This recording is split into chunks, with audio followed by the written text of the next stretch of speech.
Hey, Medspa owners. So, some of you are being very aggressive with your online advertising. You feel like you're maxing out your budgets on Facebook, Instagram, Google, you're spending money on SEO.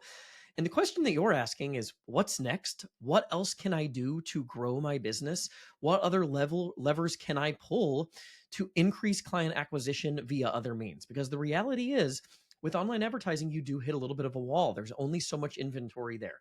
There's only so many people using Facebook and Instagram ads and performing active searches on Google for your services every day. Now, most med spas, they're just trying to get to the point where they're really maximizing spend on those platforms. And again, being more aggressive with your spend is going to help you generate better profitability and grow faster. I know that's counterintuitive for some of you that have a mindset that your marketing is an expense and not an investment, but that's really not the case if these things are done well. So if you haven't watched the previous parts of the series, please go back and watch the other videos in this playlist. We talk about all of our strategies on Facebook, Instagram, Google Ads, SEO. I think we dispel a lot of myths. We give you specific tactics, offer frameworks, expected results. We show all of the strategies that we're using to generate results for our clients. But once you have reached to the point where you're spending, I don't know, 30, 40, $25,000 a month for as a single location on meta ads and Google ads and SEO, you do reach a point where you need to think about what's next. And today we're going to talk about how to achieve omnipresence and where to go next with your marketing and advertising dollars to generate new patient acquisition. So we're going to talk a lot about offline options here too. And some of these can be maybe higher on the priority list if they are sensitive topics. So if you're doing things that are like men's health related, hormone therapy, sexual health, then there's even more of a case to go to some of these strategies earlier because you don't have some of the restrictions that you have in a social media environment or in a Google Ads environment. But same thing that we talked about with our earlier strategies with online marketing, you do want to develop systems to track your customer acquisition cost and retention numbers so that you can ensure that these are still good investments. So let's go kind of in order here. First thing that I recommend is if you're trying to achieve omnipresence, you're trying to figure out what's next in terms of advertising and marketing options, is influencer marketing. So if you're not being proactive about engaging local celebrities or local influencers, really strongly consider that as a next step if you're not already doing that. So this might include for lower level influencers, just providing free service in exchange for some sort of a cadence of shout outs or mentions. This could be payment plus service for people with a little bit more of an established following who are actually referring business. This might mean commission and referral fees, but I would set up systems to track what that looks like. Simplified version, if you're working with 5 or 10 people, set up a Google spreadsheet and have some sort of a system like a referral code to track where people come from.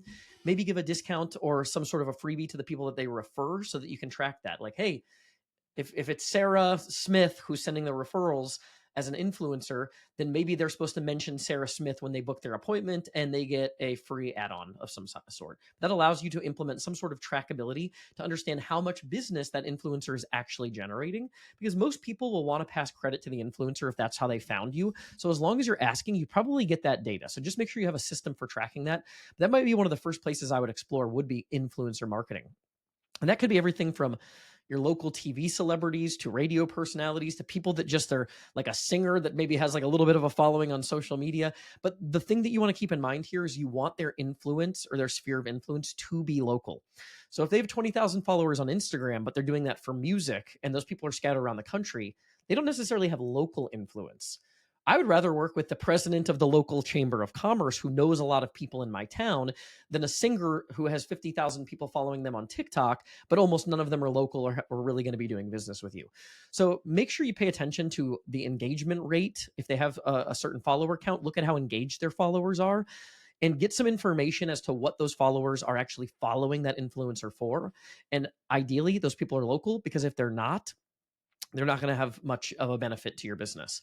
So that might lend itself to people with smaller followings that are more hyper localized than people that have a big social media following that's scattered throughout the country. So keep in mind, you really want local influencers, people that have a following and sway in your local market, most of all.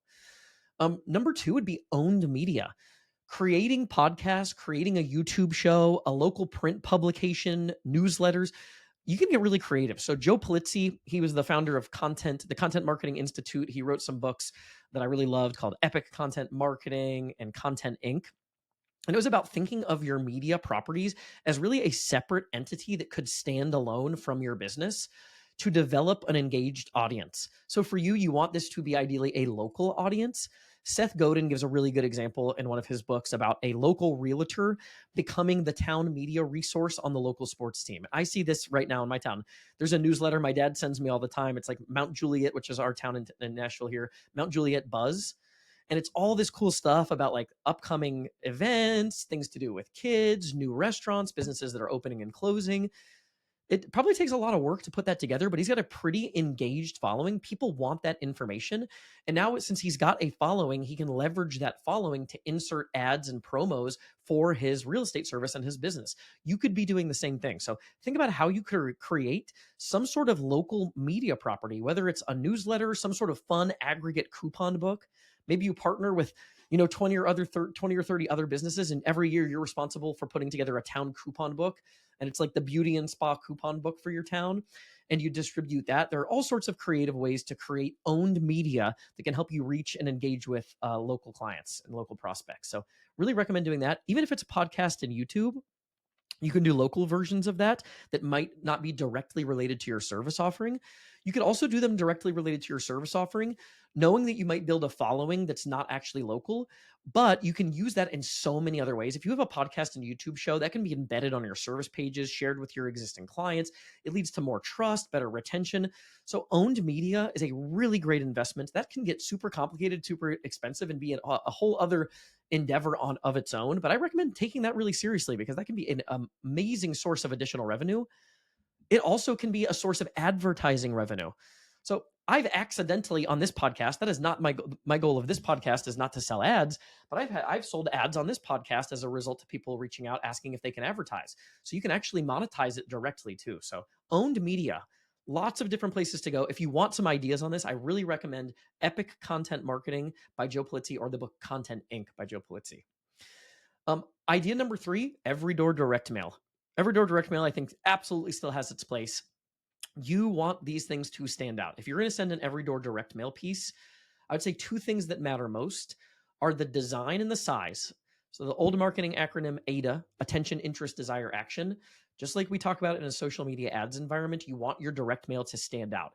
If you're paying for 1 page in a 50-page book, that's going to have a very low rate of attention versus having an interesting size or shape or colored postcard that's a little bit different than everything else in the mailbox. Maybe it's bigger than everything else in the mailbox, and it's sort of hard to miss. I think checkbox number 1, attention. You want to make sure that this thing is hard to miss if you're going to do it. And then the second thing is make sure the offer is very attractive and enticing. One of the mistakes you can make with every door direct mail is you send out a direct mail piece and you don't get a response, and you blame the medium. You think every door direct mail doesn't work. In reality, it might be your offer that wasn't attractive. As you dial up the attractiveness of your offer, you lower your customer acquisition cost, you increase your response rate. So keep in mind, if you're going to do this, I would say you want to recalibrate in the direction of having to be less aggressive. I would go with what you're most comfortable with in terms of your most aggressive, most exciting offer, and test this first. So you can test this to your text list. You can test this in a Facebook and Instagram ads environment. If you have an offer that you know does well to your text list and on your Facebook and Instagram ads, that's probably the same offer you want to use in your direct mail. Don't ideate with direct mail, because you need proof of concept, and you don't want to spend all this money designing, printing, and sending postcards to get no response. Have proof of concept via a medium that's less committed, like Facebook and Instagram, or your text list first. But every door direct mail can be a really effective strategy to generate business. I still love this. I remember 12, 13 years ago, one of my first jobs in marketing, working for local businesses, literally packaging up every door direct mail in trash bags in Wellington, Florida. So I have cool, fond memories of that. We haven't done a lot of this as of late, but I think it's a really good use of your marketing and ad dollars as you look to expand beyond digital. This episode is brought to you by MedSpa Magic Marketing, my agency. We help med spas and aesthetics practices grow with more effective marketing strategies. And I know that's a vague phrase, right? That's a vague claim. So I have an offer for you. I offer this to any new prospects. If you're interested in exploring another marketing option, a new agency, or just getting into Facebook, Instagram, Google Ads for the first time, I'd love to show you why we're different, what we're doing for clients. And we can do that via a 1.5-hour planning session where I'll outline a specific marketing plan, and I'll give you all of the blueprints that we would implement if we were to do business together. Now you can take that, use that on your own, hire someone else to help you execute it, or work with us. We really don't hold anything back on that strategy call. And I think you'll have a lot of confidence in how you manage your marketing investment moving forward, understanding some of the nuances that can help you implement more effective marketing strategies for your business. So if you want to do that, you can go to medspamagicmarketing.com. Next thing, radio and TV. I would actually go radio first here, because radio, you can kind of hone into a specific local market. Like, like the local country station, the local R&B station, the local talk news station have different markets. And depending on the service and your clientele, you can probably hone into a pretty tailored and calibrated market more effectively. And you also have much less production cost. Costs you literally nothing to produce a radio ad if you do it yourself. I do recommend working with marketing experts. I just got done reading this book, Cashvertising, by, I forget the guy's name, Drew Eric Whitman. It's a direct response marketing book based in psychology. I've been referencing a lot with our team lately. So many cool tidbits and takeaways here, though. And I think, again, offer framing, the way your marketing message is created, the context and the content matter more than the medium. So really think strategically about your radio advertisements. And I'd probably do radio first because of the low production value or low production cost. Really good ways to track that. You can create a standalone landing page. So if you want people from the local radio station going over to sign up for hormone therapy consult, you can have, mywebsite.com/979 if 979 is the radio station, and they go to a specific landing page to claim that offer, so you can track those results. I really like that strategy too. You can also do that with promo codes, but radio would be a good place to branch out, in my opinion. You can also negotiate those rates. I'm pretty sure most places are willing to do some negotiation on rates. Next thing would be print. Great tidbits in this book. This book is just so top of mind for me because I just got done reading it. But keep in mind that a quarter page ad buried in the smack dab middle of this magazine is far less effective than actually paying for the entire back cover. So don't be afraid to go after the most aggressive placement in targeted print ads. Same thing I talked about with the other mediums here. The offer matters a ton. Don't assume that print doesn't work. Print's not working for you. It could be a placement issue. It could be a medium issue. It could be that magazine just doesn't have much of a readership, or it could be offer attractiveness. So go in with your best foot forward in terms of an attractive offer that's going to get people really excited about scheduling that first appointment with you. But print can be a great place to diversify your advertising dollars. TikTok ads, pretty low on my list here. I've got it pegging in at number 6. And the reason being, we've tested this. The targeting criteria are very bad. So as of filming this video in spring of 2025, we tested this out again last month. So early 2025 here as I'm filming this. And the targeting mechanism is terrible. So you have to target like the entire media region. So if I'm in Phoenix, I can't just target people that are like within 7 miles of my office here in Phoenix. I'm targeting like the people that are in the media borders of like the Phoenix media market. So people that live like 2 hours away. Like I'm in Nashville, you have like Cookeville and Crossville, these places where nobody's driving to a med spa that's in Nashville from Cookeville or Crossville, but those places might be in the media market for Nashville. So this is one of the reasons we've really not been fans to this point of TikTok ads. Now, organic social, yes, I think be active on social media, of course. Post organic content there for your existing followers and to reach new people. But specifically as an ad platform, it's just not there yet for local businesses. Now, I think that day comes, as long as TikTok doesn't get banned. That's probably around the corner where this moves high up the list. That is probably a mainstay in our service offering. But as of now, lead quality tends to be bad, and the targeting mechanism is quite disastrous for local businesses. So that's why I have this low on the list. Now, it can, though, still help you reach a large number of people that at least are in the general vicinity of your market for a relatively low cost. So I would still put it on the radar as a place to achieve omnipresence. Just know your results in terms of customer acquisition are not going to be nearly as good as they are on Google, Facebook, and Instagram in our experience. Number 7, billboards. You see this all the time for like plastic surgery and hair loss. If there's something that can be demonstrated quickly in a simple visual, like a hair transplant before and after, I think that's a great candidate for billboard advertising. You do have a lot of people passing the billboard. Again, use judgment. If you're going to buy a billboard, I want the one that everybody notices. The one that as you're coming around the turn of the highway, it's right on the front. So you're almost not even looking sideways. It's just straight in front of your face. So be strategic about placement if you're going to do something like this. And it works better for other certain services. And then again, offer matters most. I saw a terrible billboard ad. My wife pointed it out. She's like, it's a really bad ad because it shows a before and after. So I know what it's for, but there's no reason for me to be excited about calling that place to actually schedule a consult. So An exciting offer, a clear call to action is always going to make all of this more effective.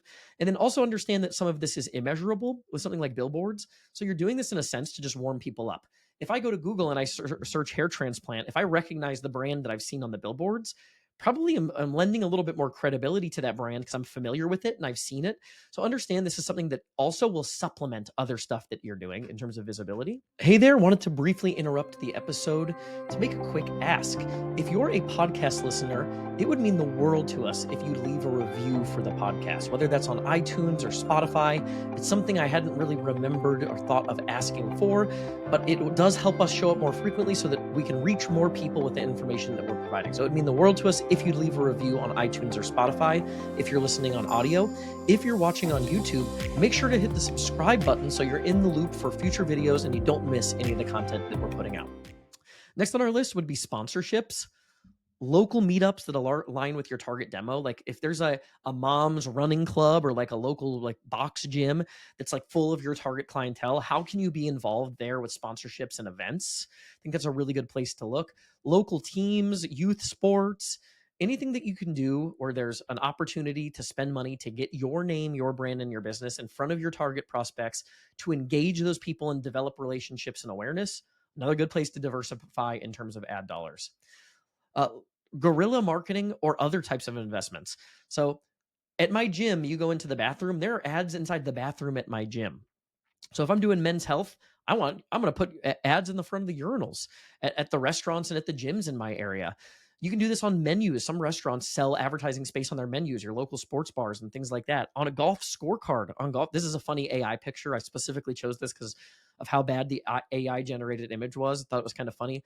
AI is really cool. The image looks great. The contents of the image from my prompt make absolutely no sense, but scorecard advertising. You can literally put ads on scorecards at golf courses. If you're targeting a male audience, might be a really good place to spend ad dollars. So get creative with just thinking about, I would say, if you're trying to figure out where to go beyond digital, put 3 hours on the calendar with your marketing team or your internal team and brainstorm all of the places that you could spend money to engage with and get in front of your ideal prospects at a cost-effective rate. And start experimenting, start exploring, and try to develop tracking mechanisms. So I hope that was helpful for those of you that are really maxing out on digital. Those are the next places that I would generally recommend going with your marketing investment. If you need help with implementation of your digital marketing for your practice, you can visit us online at medspamagicmarketing.com and schedule a free consulting hour with me. We'll talk about all the strategies that we use specifically applied to your business in detail and see if we're fit to potentially help you with some of your marketing. But I hope that was helpful as you look forward to achieving omnipresence in 2025 and beyond.